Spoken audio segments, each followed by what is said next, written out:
नमस्कार दोस्तों, स्वागत आप सभी का राजस्थान री बाता के यूट्यूब चैनल पे। तो दोस्तों, जिला दर्शन की सीरीज हम चला रहे थे। इसमें हम बात कर रहे थे उदयपुर संभाग के ज़िलों की, और आज हम इसमें बात करने वाले हैं उदयपुर संभाग के अपने पास आखिरी ज़िला बचा डूंगरपुर। तो चलिए देखते हैं डूंगरपुर जिला दर्शन। सबसे पहले परिवहन विभाग का कोड डूंगरपुर का, तो यह है RJ12 डूंगरपुर का परिवहन विभाग का कोड। इसके बाद हम बात करें इसके प्राचीन नामों की, तो इसको डुंगरिया भील की ढाणी और भीलों की पाल के प्राचीन नाम से जाना जाता था। और उपनाम देखा जाए तो डूंगरपुर को कहा जाता है पत्थरों की नगरी या पहाड़ों की नगरी, यानी इसको पत्थरों की नगरी और पहाड़ों की नगरी उपनाम से, और डुंगरिया भील की ढाणी और भीलों की पाल के प्राचीन नाम से जाना जाता है। इसके संस्थापक रहे हैं डूंगर सिंह। संस्थापक कौन रहे हैं? डूंगर सिंह। वैसे डूंगरपुर और बांसवाड़ा का जो संयुक्त क्षेत्र है, डूंगरपुर और बांसवाड़ा के संयुक्त क्षेत्र को क्या नाम से जाना जाता था? यह जाना जाता है, डूंगरपुर और बांसवाड़ा को जाना जाता है वागड़ क्षेत्र के नाम से। तो वागड़ क्षेत्र के महारावल रहे थे एक पृथ्वी सिंह, यानी महारावल उदय सिंह के पुत्र थे पृथ्वी सिंह। महारावल उदय सिंह के पुत्र तो हुए थे पृथ्वी सिंह। पृथ्वी सिंह ने तो इस क्षेत्र की स्थापना की थी, यानी डूंगरपुर का जो क्षेत्र है इसके संस्थापक तो थे पृथ्वी सिंह, और इनके वंशज हुए डूंगर सिंह। तो डूंगर सिंह ने डूंगरपुर शहर है इसकी स्थापना की थी।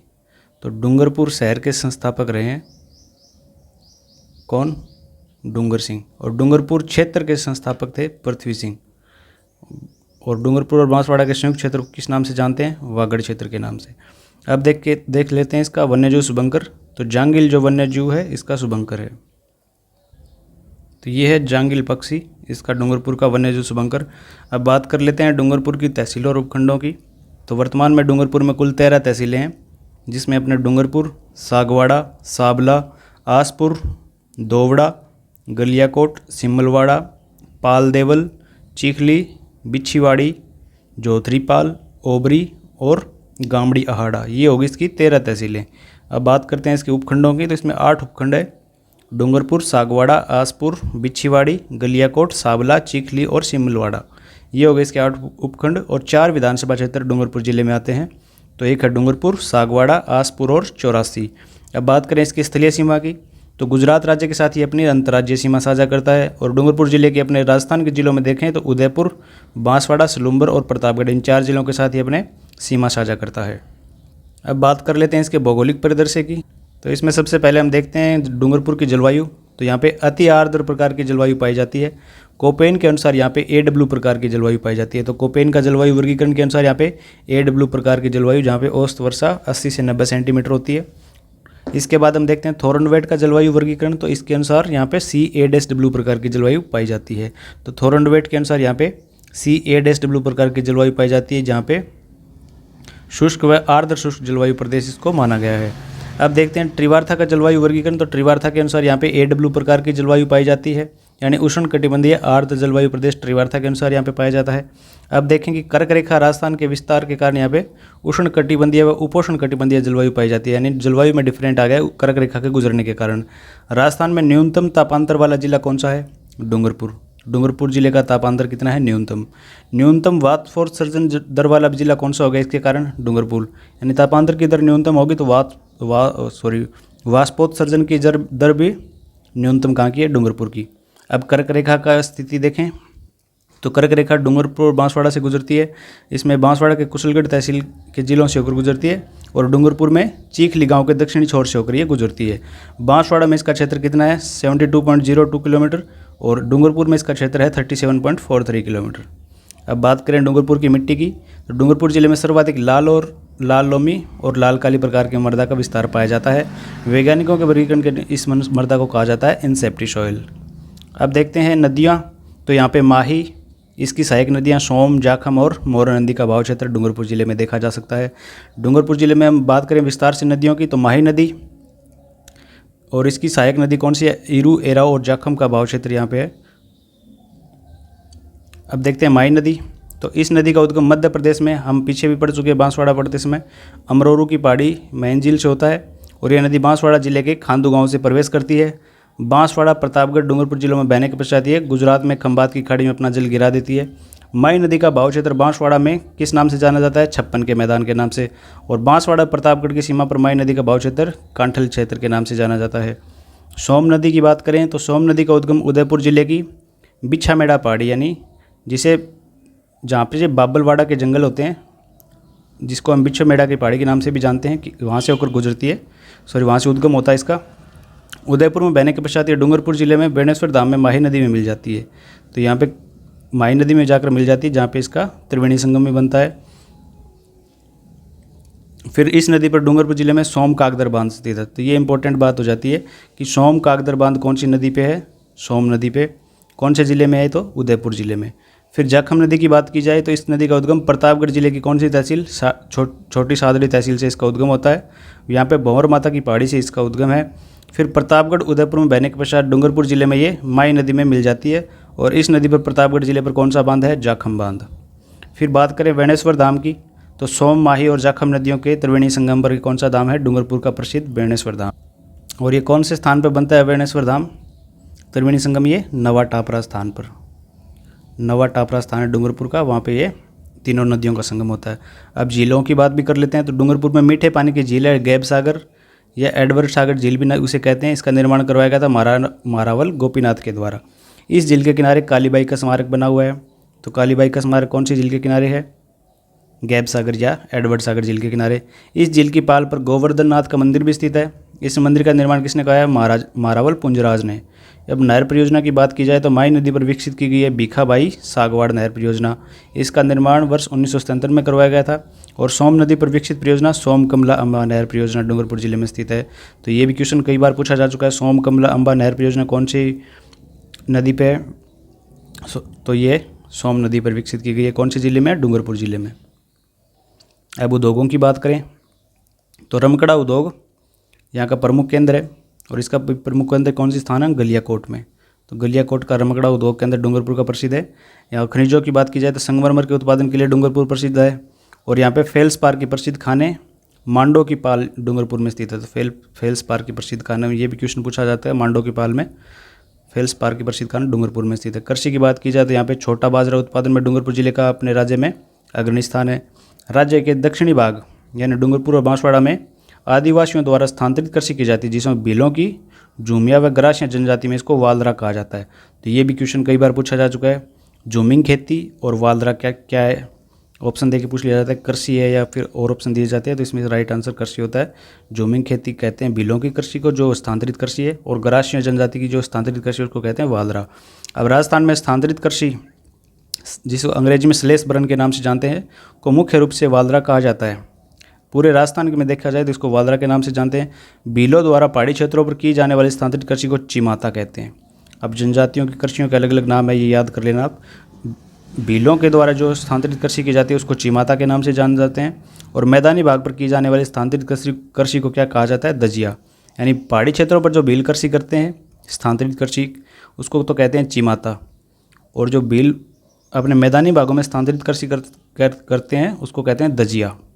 अब स्थानांतरित कृषि पद्धति से यहाँ पे किसका उत्पादन किया जाता है, मक्के का उत्पादन किया जाता है, जो कि महत्वपूर्ण तथ्य है। पशुधन की बात की जाए तो 20वीं पशु गणना के अनुसार यहाँ पे अश्व व सूअर की न्यूनतम संख्या डूंगरपुर जिले में, यानी घोड़ों और सूअरों की न्यूनतम संख्या वाला जिला कौन सा है, डूंगरपुर। 2011 की जनगणना के अनुसार देखा जाए तो सर्वाधिक लिंगानुपात वाला जिला भी कौन सा है, डूंगरपुर। इसका लिंगानुपात कितना है, 994 यानी 994। तो राजस्थान में सर्वाधिक लिंगानुपात वाला जिला भी कौन सा हो गया, डूंगरपुर। अब बात करें इसके कला, संस्कृति और इतिहास के परिप्रेक्ष्य की, तो साबला ग्राम में बेणेश्वर धाम पर त्रिवेणी संगम बनता है। साबला ग्राम में सोम, माही और जाखम नदियों के त्रिवेणी संगम पर बेणेश्वर धाम स्थित है। यहाँ पे माघ पूर्णिमा को विशाल मेला लगता है। और इस मेले को किस नाम से जाना जाता है, आदिवासियों का कुंभ, पुष्कर भी नाम इसका है, वागड़ का महाकुंभ, ये इसके उपनाम हो गए। आदिवासियों का कुंभ, पुष्कर और वागड़ का महाकुंभ कहा जाता है। आदिवासियों का कुंभ भी कह सकते हो, आदिवासियों का पुष्कर भी कहते हैं इसको, वागड़ का महाकुंभ भी कहते हैं। बेणेश्वर धाम के संस्थापक कौन रहे हैं, संत मावजी। संत मावजी द्वारा इस धाम की स्थापना की गई थी। अब नवा टापरा स्थान पर ये त्रिवेणी संगम लगता है। और बेणेश्वर धाम के निकट ये नवा टापरा में खंडित शिवलिंग की पूजा भी की जाती है। फिर संत मावजी का संबंध, जिन्होंने इस बेणेश्वर धाम की संस्थापना की थी। श्री कृष्ण का निष्कलंक अवतार माने जाने वाले संत मावजी का जन्म साबला गांव में हुआ था। और मावजी बेणेश्वर धाम के संस्थापक माने जाते हैं। इनके द्वारा रचित ग्रंथ का क्या नाम है, चोपड़ा ग्रंथ। चोपड़ा ग्रंथ के रचयिता कौन है, संत मावजी। मावजी को महामनोहर जी के नाम से भी जाना जाता था। इनका एक उपनाम क्या हो गया? महामनोहर जी। माओ जी का उपनाम हो गया महामनोहर जी, तो याद रखना। संत माओ जी ने निष्कलंक संप्रदाय की संस्थापना की थी। तो ये निष्कलंक संप्रदाय क्या थे? संस्थापक थे। इनको कल्कि का अवतार के रूप में भी पूजा जाता है। इनको कल्कि का अवतार भी माना जाता है और निष्कलंक संप्रदाय के ये संस्थापक रहे हैं। वेणेश्वर धाम डूंगरपुर के भी संस्थापक रहे हैं। और संत माओ जी का जन्म कौन से गांव में हुआ है? साबला गांव डूंगरपुर में। फिर बात करते हैं गलियाकोट की। तो माही व अनास नदियों के संगम पर यह गलियाकोट नामक स्थान स्थित है। यहाँ पे दाऊजी बोहरा संप्रदाय की प्रधान पीठ है। दाऊजी बोहरा संप्रदाय के आराध्य पीर फखरुद्दीन है और संत फखरुद्दीन की दरगाह गलियाकोट में स्थित है। गलियाकोट राज्य में रमकड़ा उद्योग के लिए, हमने ऊपर पढ़ा था उद्योगों में, तो गलियाकोट किस उद्योग के लिए जाना जाता है? रमकड़ा उद्योग के लिए। फिर देव सोमनाथ का मंदिर है यहाँ पे, सोम नदी के किनारे स्थित ये सबसे प्राचीन शिव मंदिर है।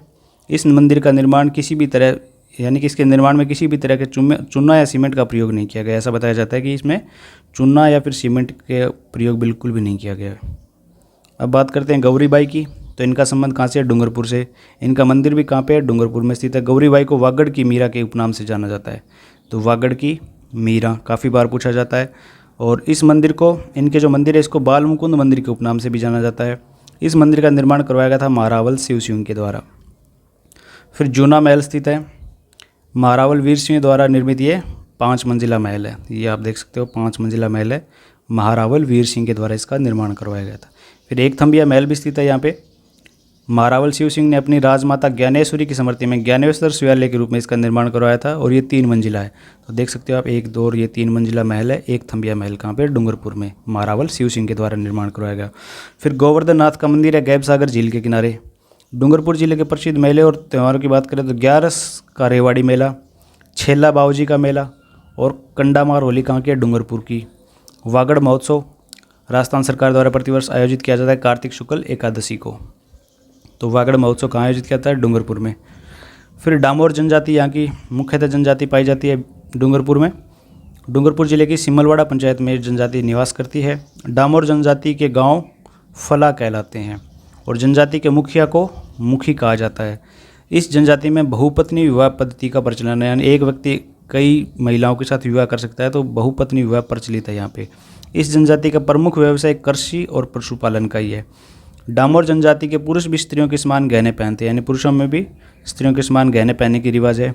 डामोर जनजाति की स्त्रियां में नात्रा प्रथा व बालकों में मुंडन प्रथा प्रचलित है। इस जनजाति में झगड़े का निपटारा करने के लिए पंचायत की व्यवस्था की जाती है। झेला बाउसी का मेला पंचमहल गुजरात में जो लगता है, वह 11 की रेवाड़ी का मेला डूंगरपुर शहर में आयोजित होता है। डामोर जनजाति के प्रमुख धार्मिक स्थल हैं। होली के अवसर पर जो कार्यक्रम आयोजित करते हैं ये, उसको कहते हैं चांडिया। और डामोर जनजाति में फूल माता को मिट्टी के घोड़े बनाकर चढ़ाए जाते हैं। डामोर जनजाति में एकाकी परिवार में रहने की प्रथा है, लेकिन घर का मुखिया पिता होता है। दिवाली के अवसर पर इस जनजाति में पशुधन की पूजा लक्ष्मी के रूप में की जाती है। तो ये थी अपने डामोर जनजाति, डूंगरपुर की प्रमुख जनजाति है। डूंगरपुर के सिमलवाड़ा पंचायत में ज़्यादातर निवास करते हैं ये सारे महत्वपूर्ण तथ्य आप एक बार देख लेना इसके। अब बात करते हैं हम पुनवाड़ा हत्याकांड की। 1947 में अंग्रेज़ों ने पुनवाड़ा पाठशाला को बंद करवाकर शिक्षक शिवराम भील पर लाठीचार्ज किया था। फिर इसी के बाद इन्होंने रास्तापाल में भी यही कार्रवाई की। 19 जून 1947 को अंग्रेज़ों ने नाना भाई खांट और सेंगा भाई व काली बाई की हत्या करके रास्तापाल पाठशाला को बंद करवा दिया था। तो शिक्षा के लिए इन्होंने जंग लड़ी थी। काली बाई का ये स्मारक भी बना हुआ है और राजस्थान सरकार द्वारा काली बाई भील योजना भी चलाई जा रही है।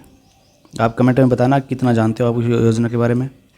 फिर डूंगरपुर प्रजामंडल 1944 में भोगीलाल पांड्या के द्वारा इसकी स्थापना की गई थी। भोगीलाल पांड्या को किस नाम से जानते हैं आपने? वागड़ के गांधी के नाम से। तो वागड़ का गांधी भी इनको कहा जाता है। और इन्होंने डूंगरपुर प्रजामंडल की स्थापना कर दी थी 1944 में और इनको 1976 में क्या दिया गया? पद्म भूषण। पद्म भूषण से नवाजा गया इनको 1976 में। और इन्होंने वागड़ सेवा संघ की भी स्थापना की थी। तो वागड़ सेवा संघ के संस्थापक भी कौन रहे? भोगीलाल पांड्या।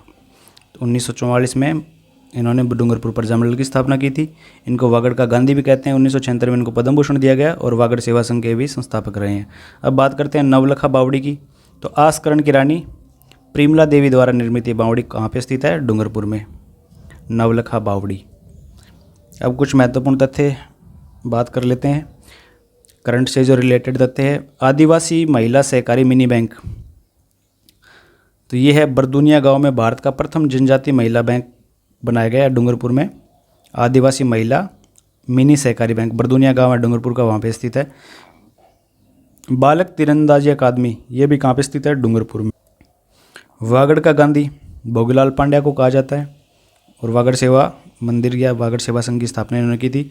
एकीकरण के समय शिक्षा पर पूर्णतः प्रतिबंध लगाने वाली प्रथम रियासत कौन थी? डूंगरपुर। राज्य का प्रथम पूर्णतः शिक्षित आदिवासी जिला भी कौन सा है? डूंगरपुर। तो प्रथम आदिवासी शिक्षित पूर्णतः शिक्षित आदिवासी जिला कौन सा हो गया? डूंगरपुर।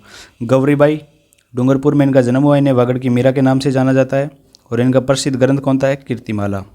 जैविक कृषि, राज्य का प्रथम जैविक कृषि वाला जिला भी, ये भी क्वेश्चन इंपॉर्टेंट है, 2015 में डूंगरपुर घोषित किया गया था। और राजस्थान की प्रथम जैविक मंडी भी कहाँ स्थित है? डूंगरपुर में। इसके बाद अपने राजस्थान सरकार द्वारा रुख वायला कार्यक्रम चलाया गया था, तो ये भी डूंगरपुर से चलाया गया था। कब इस कार्यक्रम को आयोजित किया गया? 1986 में। मूलचंद लोढ़ा का संबंध भी कहाँ से है? डूंगरपुर से। इनको अपने 2023 में पद्मश्री से सम्मानित किया गया था समाज सेवा के क्षेत्र में। समाज सेवा के कार्यों के लिए इनको 2023 में पद्मश्री से नवाजा गया था। अब वडोदा गांव है डूंगरपुर का। वडोदा गांव है, ये एक तो जाना जाता है वागड़ की राजधानी के रूप में, इसको वागड़ की राजधानी कहते हैं। एक यहाँ पे मामा भांजा का मंदिर है, मामा भांजा का मंदिर है। और एक यहाँ पे जैन मंदिर और शिव मंदिर भी है। यहाँ पे जैन मंदिर और शिव, इन सब मंदिरों के लिए ये प्रसिद्ध है। उदय शाही और सलीम शाही सिक्कों का संबंध भी कहाँ से है? डूंगरपुर रियासत से। तो ये था अपना डूंगरपुर जिला। सारे इंपॉर्टेंट फैक्ट एग्जाम की दृष्टि से हमने चर्चा में ले लिए हैं। तो अगर आपको ये क्लास अच्छी लगी हो तो इसको लाइक करना। कोई और त्रुटि या कोई सुधार चाहते हो, अगर कोई त्रुटि हुई तो बताना कमेंट करके, कोई सुधार चाहते हो तो भी बताना। चैनल को सब्सक्राइब नहीं किया है तो कर लेना। ऐसे ही क्लासें आपको मिलती रहेंगी। वीडियो देखने के लिए आपका बहुत बहुत धन्यवाद। मिलते हैं अगली क्लास में अपने कोटा संभाग के साथ। तब तक के लिए जय राजस्थान।